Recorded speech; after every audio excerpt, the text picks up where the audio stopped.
Gre za razgibano območje v velikosti več kot 3 hektarjev, kjer naj bi kmalu zaživela prepotrebna obrtna cona.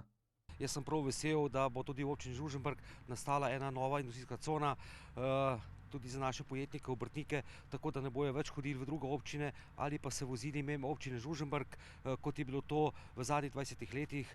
In na tej parceli, ki se danes tukaj že izvaja gradbena dela, bo stalo približno 6 parcel. Velikosti od 20 arov do 1 hektarja.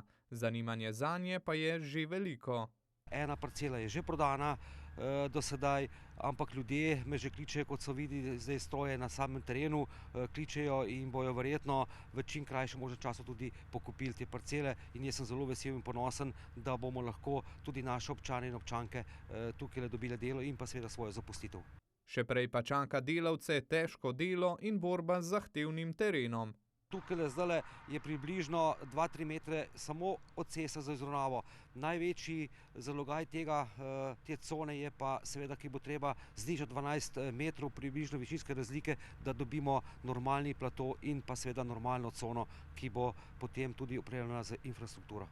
Želja je, da bo cona urejena do občinskega praznika sredi julija, tudi s cesto in celotno infrastrukturo. Razmišljajo pa že o prihodnosti.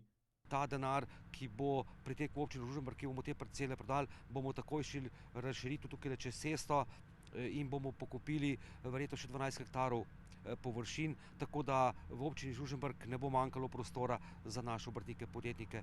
Kar je želja minulega in prihajajočega mandata novega starega župana.